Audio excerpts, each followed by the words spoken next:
Hi one and all, welcome back to one more mini vlog. Punjab వచ్చిన తర్వాత ఇది first day తిరిగిన రోజులోనే సెకండ్ వ్లాగ్ అనమాట.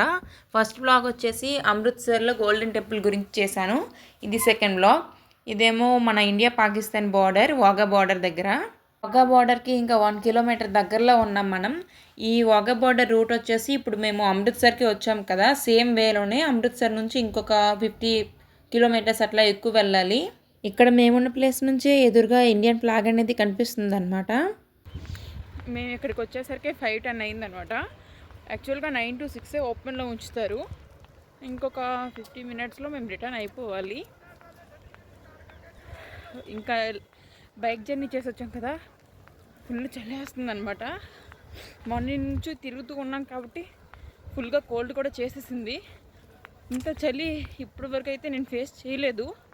చాలా కష్టంగా ఉంది, కానీ అన్నీ చూస్తున్నాం కదా, కొంచెం ఇష్టంతో కూడిన కష్టం భరించాలి. యాక్చువల్లీ బైక్ కింద పార్క్ చేసిన తర్వాత కింద వైపు నుంచే వేవ్ ఉంది. అది మాకు తెలియక అలా పైనుంచి వెళ్ళి మళ్ళీ కింద నుంచి దిగామన్నమాట. అందువల్ల ఒక 10 నుంచి 15 నిమిషాలు అట్లా వేస్ట్ అయిపోయింది. ఇండియా బార్డర్ దగ్గరికి ఎంతమంది వచ్చారో చూడండి. అసలు ఖాళీ లేదు, ఫుల్ రష్ మోడ్ నడుస్తుంది. చాలా అంటే చాలా మంది అలా వస్తూనే ఉన్నారు.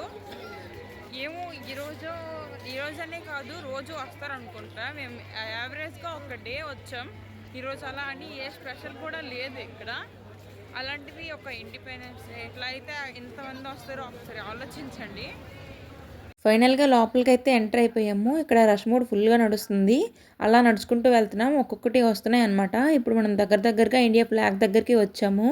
లోపలికి ఎంట్రీ అయ్యే ముందు మన దగ్గర ఉండే బ్యాగ్స్ అన్ని లోపల లాకర్లో పెట్టేయాలి. అలా పెట్టడానికి వెళ్ళేటప్పుడు వాళ్ళు ముందే చెప్పారనమాట.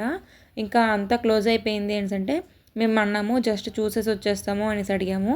ఓకే అనేసి బ్యాగ్ పెట్టుకోవడానికి ఒక 100 రూపీస్ అట్లా అడుగుతారు. ఇచ్చేసి బ్యాగ్స్ అన్ని లాక్ చేసి వచ్చామన్నమాట లోపలికి వచ్చేటప్పుడు లేడీస్ అండ్ జెంట్స్కి ఇద్దరికి కూడా ఫుల్గా చెకింగ్ చేసి పంపిస్తారు. అంటే సైడ్కి చెకింగ్ రూమ్స్ ఉంటాయి అనమాట. రూమ్స్లో మంచిగా చెకింగ్ చేసాకే లోపలికి అలౌ చేస్తారు. ఇండియా ఫ్లాగ్ని దూరం నుంచి చూస్తే నార్మల్గా ఎగురుతూ ఉన్నట్టు ఉంటుంది, కానీ దగ్గర నుంచి ఇక్కడ చూస్తే ఆ క్లాత్ ఎగిరే మూమెంట్ చూస్తే గూస్ బంప్స్ వస్తాయి ఆల్మోస్ట్గా. లోపల వచ్చే విజిటర్స్ అందరి కోసం క్యాంటీన్స్ కూడా బాగానే నడుస్తున్నాయి. క్యాంటీన్ అంటే ఇప్పుడు నార్మల్గా టీ కాఫీ చేయడానికి అండ్ స్నాక్స్ దొరకడానికి ఎక్కువగా షాప్స్ అవి కూడా బాగానే ఉన్నాయి. ఇక్కడ ఇండియన్ ఫ్లాగ్ పోల్ వెనకాతలే 4 సింహాల గుర్తుందనమాట. కరెన్సీ నోట్ పైన అండ్ కాయిన్స్ పైన 3 సింహాలు గుర్తయితే ఉంటుంది కదా, ఆ 4 సింహం అనేది ఆ 3 సింహాలకి వెనక ఉంటుంది. మేము ఎంత దూరం వచ్చి ఎలాగా వాఘా బోర్డర్లో ఉండే ప్రేయర్ని చూడలేకపోయాం అనుకున్నాం. సో ఇప్పుడు ఏం చేస్తామనేసి ఆలోచిస్తే ఇక్కడ BSF మ్యూజియం అనేది ఒకటి ఉందన్నమాట. సో దానికైతే వచ్చాం మేము. ఈ మ్యూజియంలోకి ఎంట్రీ అవ్వాలి అంటే మనకి టికెట్ ఉండాలి. ఒక పర్సన్కి ఒక టికెట్ వచ్చేసి 10 రూపీస్ అనమాట. ఒకసారి ఎంట్రీ అవ్వడానికి ఒక 10 రూపీస్ పెట్టి టికెట్ కొనుక్కోవడమే. మళ్ళీ బయటకు వస్తే మళ్ళీ ఒక 10 రూపీస్ పెట్టి మళ్ళీ ఒక టికెట్ కొనుక్కొని లోపలికి వెళ్ళాలి. మనం ఎంతసేపు ఉన్నా సరే ఒక టికెట్ సరిపోతుంది. పోలీసులకి షోల్డర్పై ఉండే స్టార్స్ని బట్టి వాళ్ళ ర్యాంక్ డిసైడ్ అయి ఉన్నట్టు, అంటే ఆర్మీ వాళ్ళకి సోల్జర్స్ కూడా అలానే ఉంటుందన్నమాట. సేమ్ BSFకి కూడా అంతేని. స్టార్స్ అండ్ సింబల్స్ని బట్టి అంటే వాళ్ళ పోస్ట్ ఏంటి అనేది చాలామందికి తెలీదు, నాతో సహా. మనం ఇక్కడ ఎంటర్ అయ్యేటప్పుడే మనకి ఇక్కడ ఎదురుగా కనిపిస్తాయి అనమాట ఆ సింబల్స్ యొక్క ఆ పొజిషన్ అనేది. ఈ మ్యూజియం లోపల కూడా BSF ఆఫీసర్స్ తిరుగుతూ ఉంటారనమాట.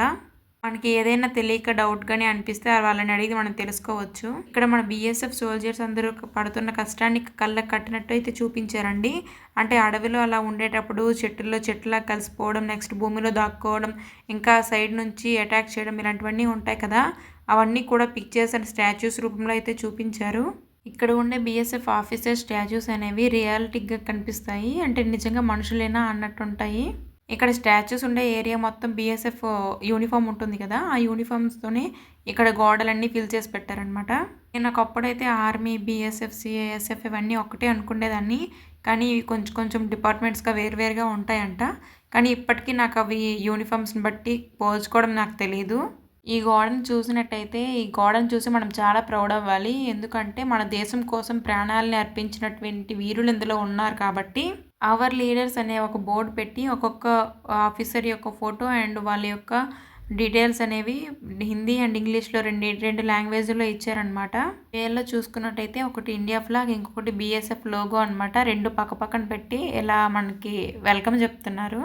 దేశం కోసం ప్రాణమర్పించిన వాళ్ళలో మనకు తెలిసిన నాయకులు కొంతమందే, కానీ తెలియని వాళ్ళు చాలా ఎక్కువ మందే ఉన్నారు.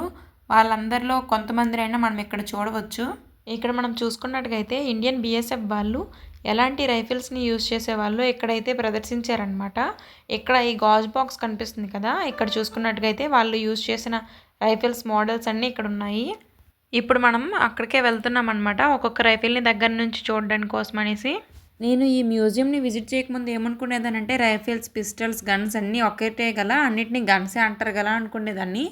ఈ మ్యూజియంకి వచ్చాకే నాకు తెలిసిందనమాట పిస్టల్స్ వేరు, గన్స్ వేరు, రైఫిల్స్ వేరు అనేసి. ఇవి రైఫిల్స్ అండ్ పిస్టల్స్ వీటన్నిటిలో కల్లా నాకు తెలిసింది ఒకే ఒకటి, అది AK-47. అది కూడా ఎలా తెలిసింది అంటే మూవీస్లో గట్రా చెప్తూ ఉంటారు కదా AK-47 AK-47 అనేసి, అలా తెలిసిందనమాట. AK-47 అంటే దానికి ఇంకో స్పెల్లింగ్ ఏదైనా ఉంటుందేమో అనుకున్నాను, కానీ జస్ట్ ఆల్ఫాబెట్స్ AK అని నాకు ఇప్పటివరకు తెలీదు. మ్యూజియం అంతా చూసేసాక అలా బయటకు వచ్చేసామన్నమాట. బయట ఇక్కడ ఒక ఏరోప్లేన్ అయితే కనిపించింది, అది కూడా ఒక చిన్న వీడియో తీసుకుని ఐ లవ్ ఇండియా అని ఉంది, అక్కడ 2-3 ఫొటోస్ అయితే తీసుకున్నాం జాలీగా. తీసుకునేసి ఇంకా అలాగా బయలుదేరిపోయాం. టైం కూడా అయిపోయింది, బయలుదేరి తప్పదు. వింటున్నారు కదా విజిల్ సౌండ్స్ అప్పుడే స్టార్ట్ అయిపోయాయి. ఇంకా నడుచుకుంటూ వెళ్ళిపోవడమే బయటికి, లేకపోతే లాక్ చేసేస్తారు. రాసి పెట్టుంటే ఇంకెప్పుడైనా సరే వాఘా బార్డర్ యొక్క ప్రేయర్ని చూడాలని ఉంది. సర్లేండి, ఈ రోజుకైతే ఇంతవరకు చూసాం కదా, ఇప్పటికైతే హ్యాపీయే. ఈ వీడియో మీకు ఎలా అనిపించిందో తప్పకుండా కామెంట్స్లో అయితే తెలియజేయండి. Thank you for watching. Bye bye.